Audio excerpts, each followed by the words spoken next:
Welcome to GCA Unmuted, the podcast where we share the stories and strategies that show how Georgia Cyber Academy makes online learning work. In high school, students are navigating academics, identity, relationships, and big life decisions. When school happens online, supporting student wellness takes intention, trust, and strong relationships, sometimes from a distance. I'm joined today by Derrick Westry, a high school counselor at GCA, who works directly with students to support their academic planning, mental health, and overall well being in a virtual setting.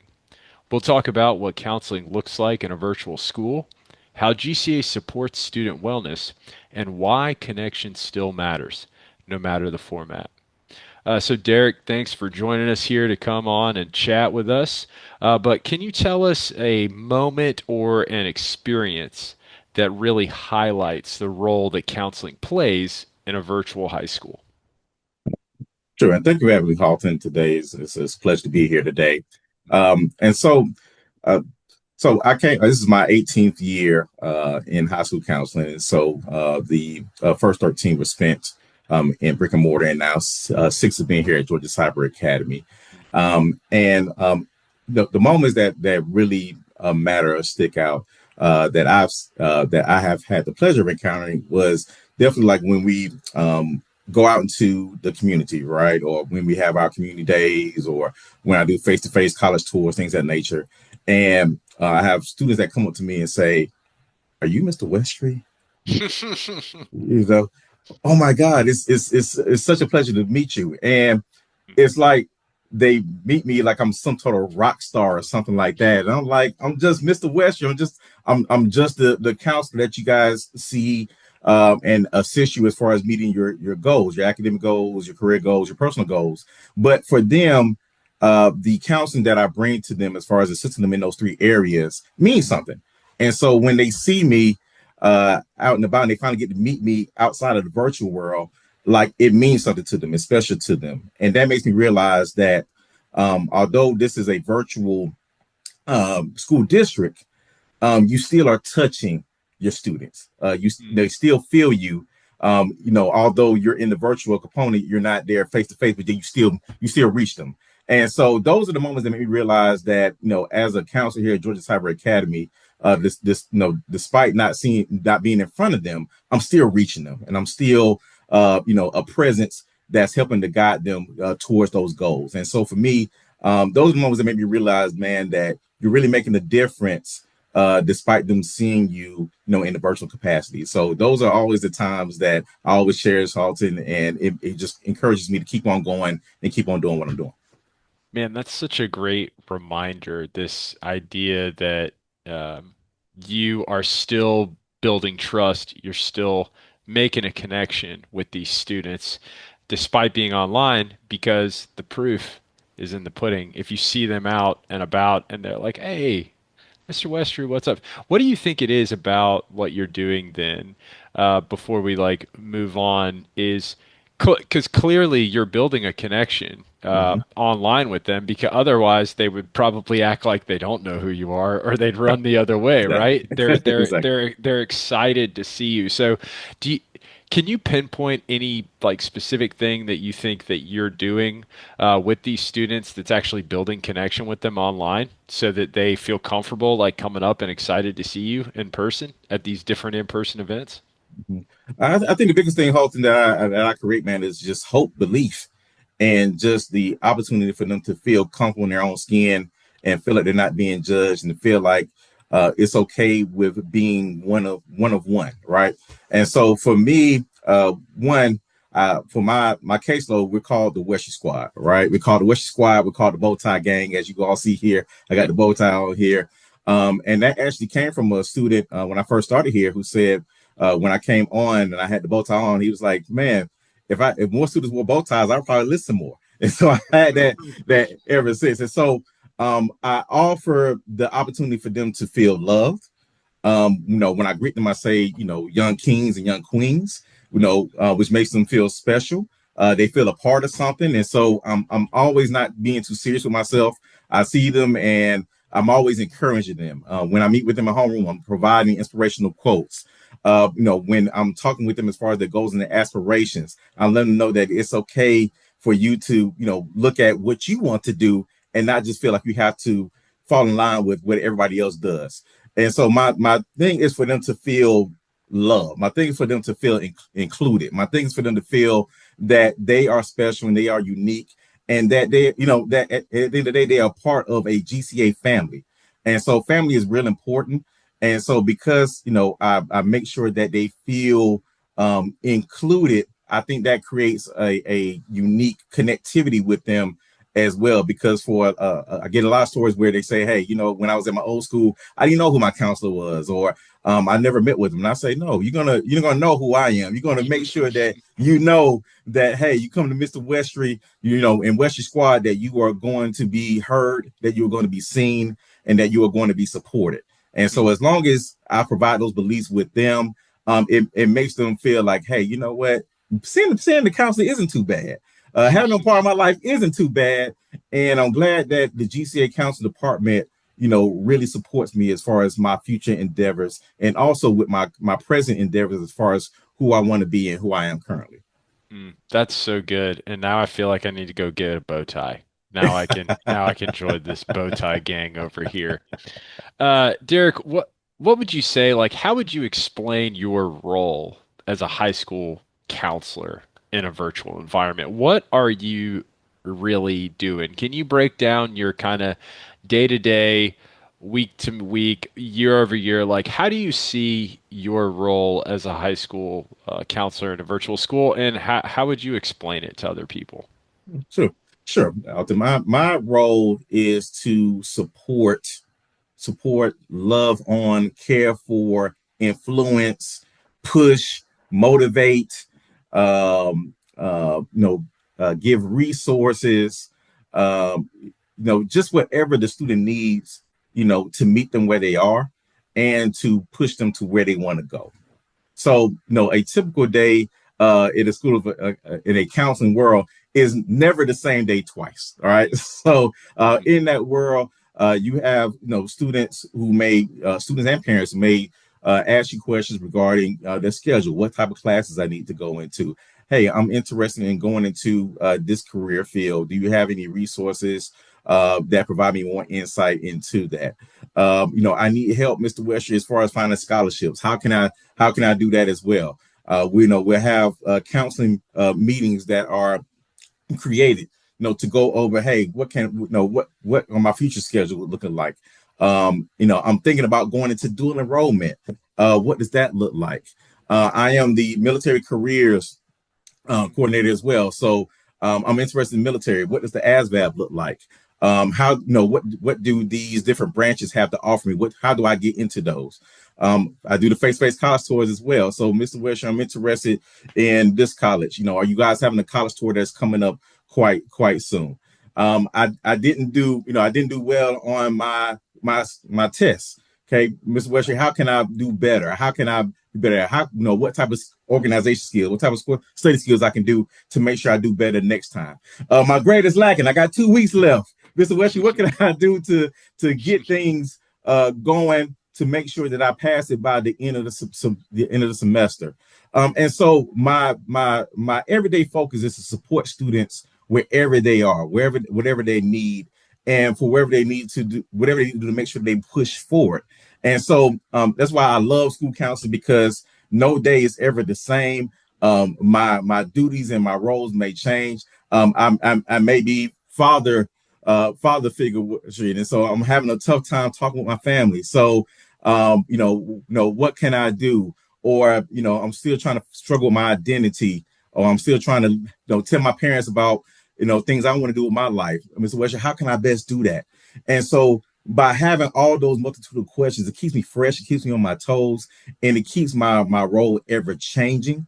And that's the beauty part about it, is that in 18 years, because my role changes every day as far as how I can support a student, it never gets boring. And that's the reason why some people count down to retirement. I'm like, retirement who? because just being able to support these students where they are every day, it creates such a fire and a passion in me. And that fire and passion is actually what draws students to me as well, as far as assisting them as far as their present and future endeavors. Well, Derek, it sounds like you really have nothing going on and that you're just sitting on your hands all day and you're just trying to figure out what to do with your Man, time, man, somebody give me something. Well, it's you have so much going on with your role, right, that you just explained. So can you tell us the how then? How do you do those things? How do you support these students and meet all these different needs that you have and these different things that you have going on when your interactions with these students are typically and primarily online? Can you kind of tell us the how piece now that you do the support when it's online? Is it a bunch of phone calls? Is it a bunch of like Zoom meetings like this? The frequency of it, that sort of stuff. to Definitely, Austin. So, man, it's a multitude of ways that we connect with our students, right? So, in the council department, we have one homerooms. We have it, Tuesday, Wednesday, and Thursday, and that's really where we're able to connect with our students. Again, mine is just titled the Western Squad Bow Tie Gang. We come in, we vibe out the music. We have quotes, but at the same time, we go over various important information as far as assist students as far as their personal brand, learning what credits they need for graduation, scholarship information, military information. So just important imperative information that we need them to connect to and have them to ask questions about. We get to have that during our homeroom Tuesday, Wednesday, and Thursday from 8 a.m. to 8:20. And it's a very important component because that is, of course, where we build relationships as well with our students during that time frame. Outside of that, yes, there is we have our own virtual offices. So when my students make my appointment with me, we go into my virtual office, and we just have time where we just kick it, we just talk. All right. So whatever the issue is, they'll put it in the appointment, and then we'll talk about it. But then we'll go into depth as well. And so it's not just a piece of you ask a question, you go on. But at the same time, in those meetings, what I'm doing is I'm trying to find out, okay, what all do you need? Do you know me? Do I know you as far as well? So that, as time moves on, we have this chemistry and this connection where I'm able to, address your concerns, and you're not, you feel comfortable with coming to me as well. So that's important. So in those meetings, that's very important. And those meetings can, whether it's in my virtual office or even whether it's a phone call as well. When I'm making a phone call, I'm talking with the student, but I'm also talking with the family as well, introducing myself, letting them know who I am, and letting them know that, hey, it's important for us to work together collectively as a family to make sure that everybody's successful. And also to make sure that, hey, come to these events and let's build, in person as well, because although we see each other in these virtual platforms, I do go out, I do see the face to face, I do go out into the different community events. I do go into the secondary grade band and middle grade band events from our community events team, to be able to be seen as well and to build that relationship as well. And so as we do all those things, and I'm building the support with them each day in these different platforms, it's creating just a connection with them that they really appreciate. And it allows me to continue to stay productive as their counselor. It allows me to continue to make them feel like, hey, you're just not number 264 on my caseload. You are a special, unique person that I get to serve every day. And so with that, despite it being a virtual platform, they still feel like I'm still touching them every day, as well by my support with them. Sure. No, that's huge. And you mentioned these different community events that you can get out to. So, like Community Day, being there, seeing the students and interacting with them. You also mentioned uh, college tours. Yes. Mm-hmm. Okay, so tell us a little bit about that. Just briefly, how many of those do you do, Derek? And is there a specific college that you're always touring, or do you just find one and then you kind of go when your bow tie gang is there? What's that all about? Yes, sir. So in the council department, and that's the face to face college tours is one of the many committees that we have, where we're as far as resources to support our students, right?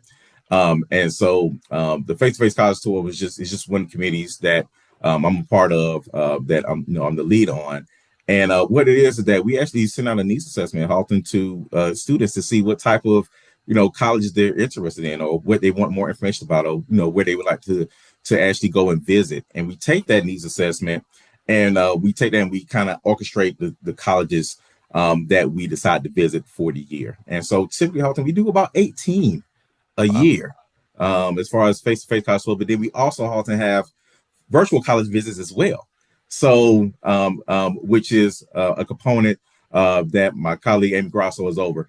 And so, with that, between the both of us, as far as college tours, whether virtually or in person, we probably do about 40 a year, often just making sure that students get to actually experience and get to have questions regarding their college experience. Because at the end of the day, I know that they hear these names and their discussion between their families and their peers, but we want you to get out there. We want you to feel it. We want you to experience it. So whether you come to the campus with us and we go through it together, and we try to do at least two a month, where students and parents are able to come and visit the college with us.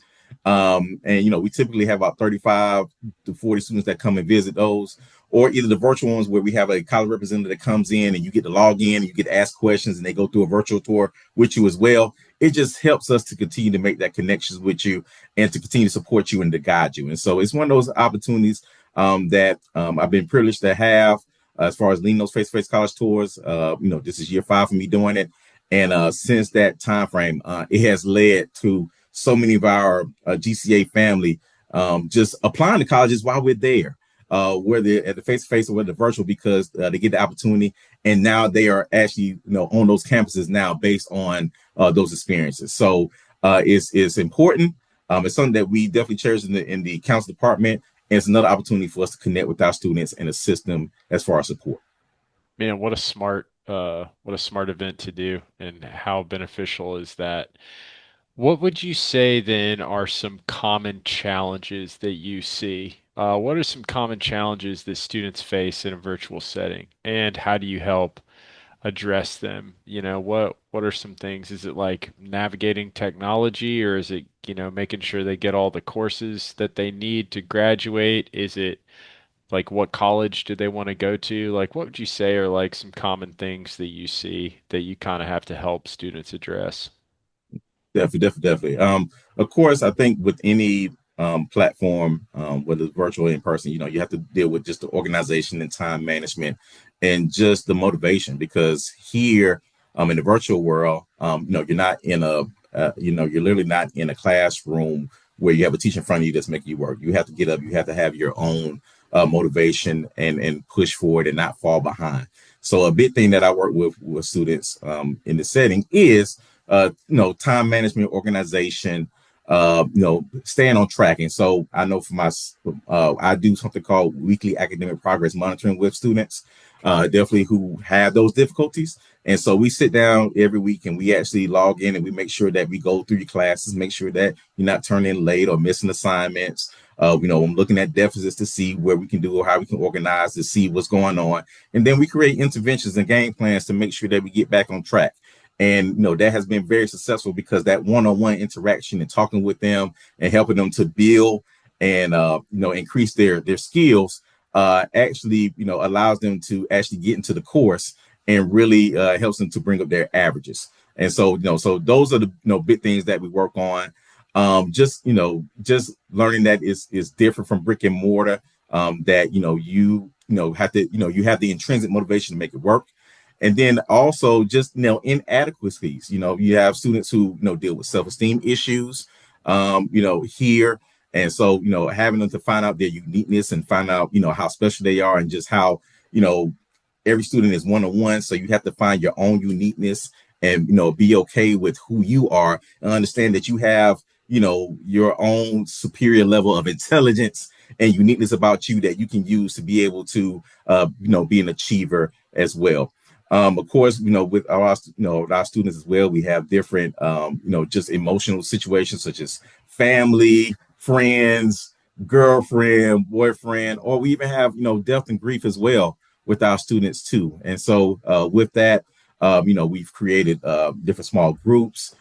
We have something amazing called Hazel Health, which allows our families to be able to get free counseling sessions to be able to be able to deal with those heightened emotional situations that may be a little tough. Or again, like I said, we have our small groups where we meet those students as well to assist with those matters. We have something called movement and mindfulness, man, where we're trying to get them as far as just physical activity as well. So I know that we sit down in these chairs all day, but we'll have something called movement and mindfulness where we'll get things going, such as yoga, things of that nature as well.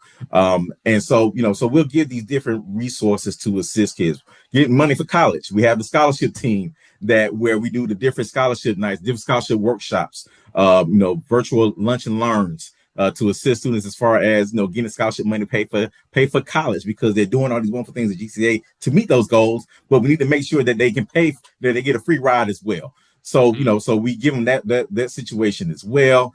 Just as far as just finding out what's that next step. We use platforms such as Georgia College 411. Georgia Futures to that's the old name, Georgia College 411, but Georgia Futures to be able to go and find out about the Hope Scholarship and different type of careers, things of that nature as well. And so we do different just opportunities. We do such thing called as signs of suicide, where if students are going through emotional pieces and they're thinking about suicide or a friend thinking about suicide, we go through learning how to spot the signs for that and what type of intervention need to happen or how to talk to a safe adult with that as well. We have Monique Burr that talks about sexual harassment. So if they're talking about sexual harassment or sex trafficking or things that are going on sexually, we help them to identify that as well. So, we talk about just an array of things with these students because these are things that they're actually facing and dealing with.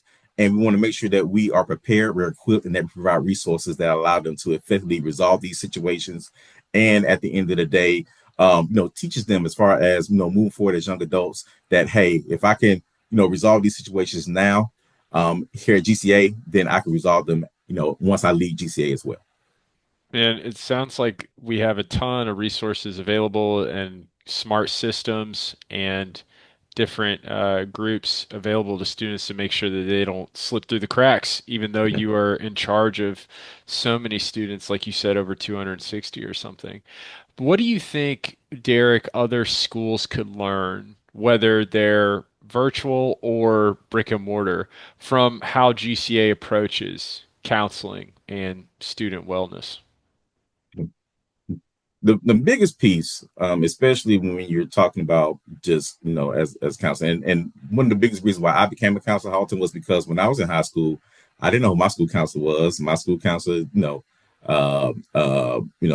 was not out there as much.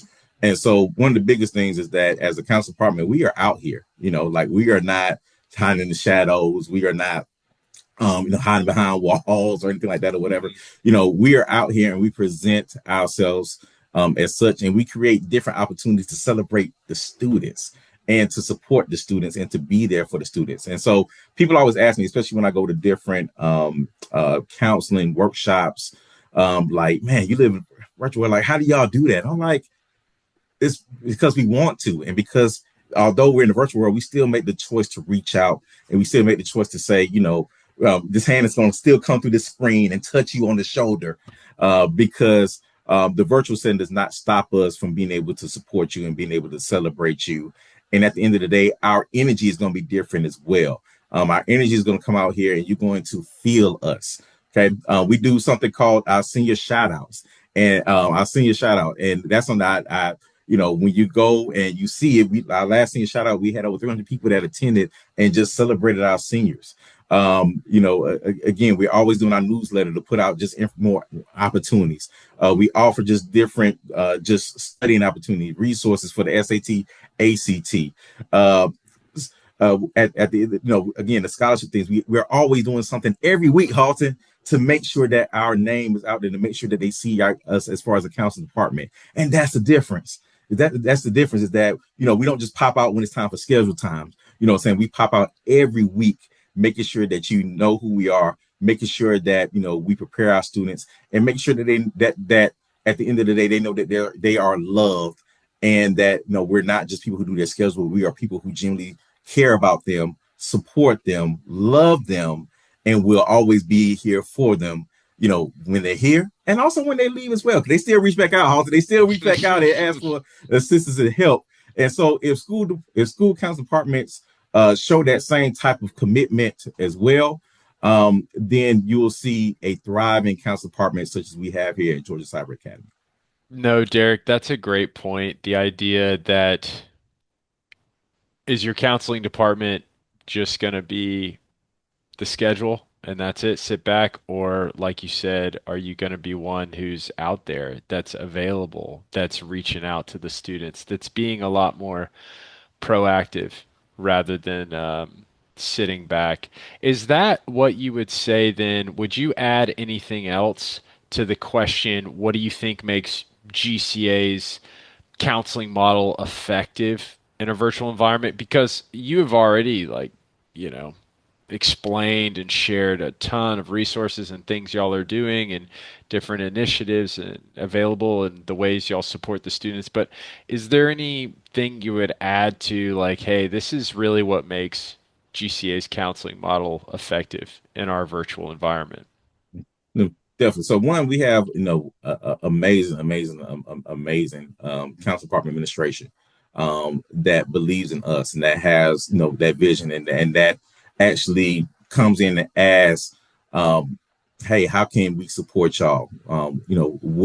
What is necessary, what is needed, what do you see out here to make us an even better department? And that is tremendous because a lot of times, you may see administration that just kind of, dictates, but we don't have that here. We have a council department family where we work collaboratively.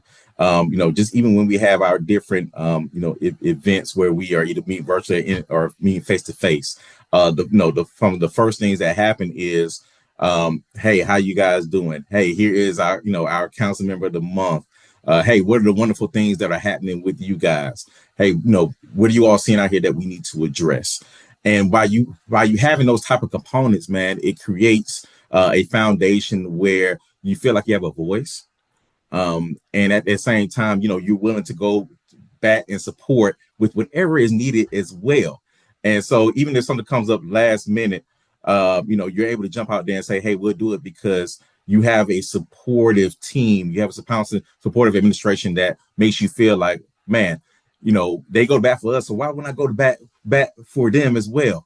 And by having that, your work productivity increases. Your ability to be flexible and bend and do different things, it makes the counseling component, amazing.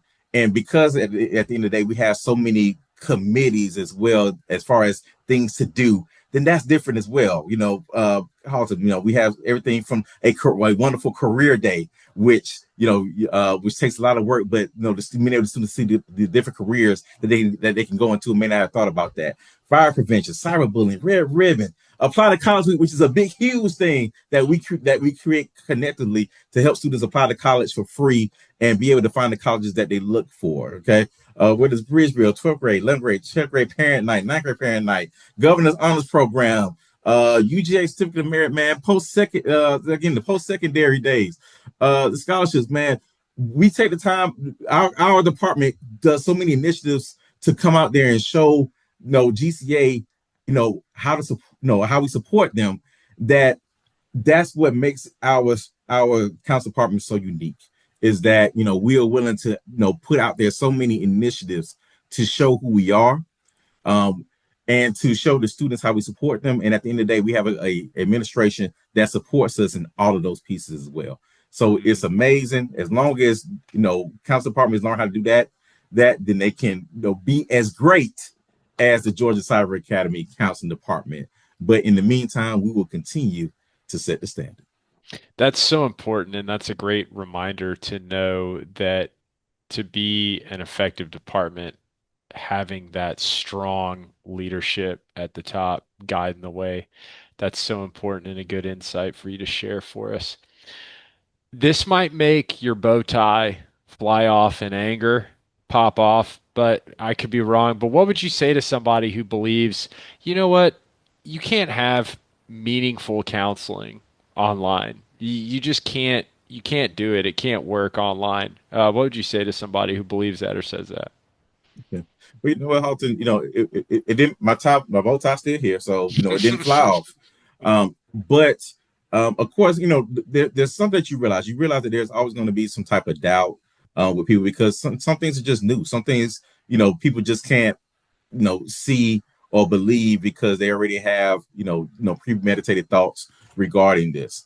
And so for me, when somebody comes into that, it doesn't make me mad, but it makes me want to understand as far as, oh, okay, I see that you feel that way, but let me show you something. You know what I'm saying? Come over here for a second. Let me talk to you, and let me continue to build with you, and continue to have that belief with you. And I think the biggest piece with us is being able to, have those opportunities to connect with students. I can truly say, Halton, that having counseling homeroom Tuesday, Wednesday, and Thursday, I think it answers some of those doubts and some of those questions as far as virtual, as far as counseling in a virtual setting, because when they get to see you and experiencing you every day for those, for literally 60 minutes a week, then it makes them see, oh wow, it is counseling here in the virtual world. Oh man, look at all this wonderful information that I have. Oh man, let me create an appointment with my counselor because in these home rooms, I'm actually seeing the information that they provide me that I need, and I want to talk with them as well. In these, in the homeroom, I'm actually able to say, hey, saying how you doing, Mardesha?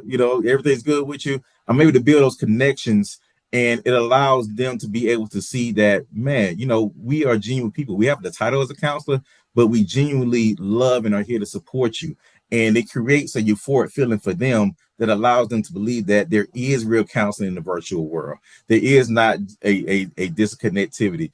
I've had where students have been like, hey man, I wish some of our classes were just like our homeroom because they feel that connectivity there as well. And in our department, we make that a must. It's essential for us because by us being able to do that, it creates those pieces where the doubt goes away, the belief comes in, and at the end of the day, they're coming to us on a consistent basis, reaching out to us for support and making sure that they have what they need to reach their academic, career, and personal goals. Mm. Yeah. You could also tell them to just listen to this episode, right? Because you have totally just nailed it in terms of like all the different ways that we make counseling work here online. Leave us with this, Derrick. Last question for you. What would you say is the biggest lesson or maybe a lesson that you've learned about supporting students? You've said that you've been doing it 18 years total. I think you said you've been doing it 6 at GCA. So through all those years, like what's something that you've learned really about supporting students as a high school counselor in a virtual school?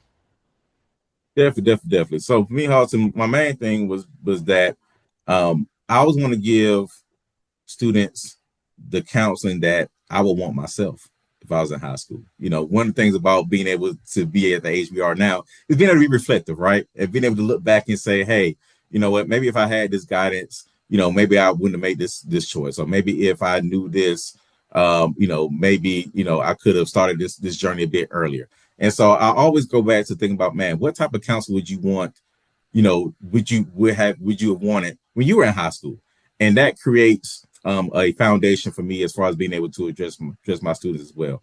Number two, man, just not being robotic and not just feeling, not just feeling like you can't be able to let loose and be able to be yourself and have personality. The kids gravitate towards that. Saying the more personality, the more energy, the more passion you give to them, the more belief you create with them as a counselor as well. And that's what all of our counselors do here in the counsel department is that, man, we create that energy, that belief. We're always thinking about, different ways that we can be able to, create just, energy with our students as well. And that is so important. And on top of that, man, giving them love, man, like I call them kings and queens because that's who they are. They are young kings and queens in the making who are going to take over, who are going to be our future and who are going to, be managing our future. And so to understand that we are building them up to be able to facilitate that and make these grand decisions and be the kings and queens society that makes decisions that move us forward, that's important. And so if you take those components and you help them to, feel the love, if you create different energy with them as well. And at the end of the day, you just think about what type of counsel, would you want to, so that you can get that to them as well. Do you actually create just a synergy, Halton, with these students that doesn't make them feel like they are in a virtual world, but just makes them feel like they are in a conducive environment that supports them, that loves them, that makes them believe in themselves. Man, I love that. That's so good. Your guiding principle of I'm going to counsel the way that I wish I received counseling. That's so good, Derek. So here's today's big idea. When students know they're seen, supported, and heard, wellness becomes part of the learning experience, not separate from it. Thanks again to Derrick Westry for joining us and sharing his perspective. If this episode offered insight into student wellness or counseling, be sure to subscribe and join us next time on GCA Unmuted Voices of Virtual Education. Thanks, Derek. Yeah. Thank you, Halton. My pleasure. GCA Family for Life.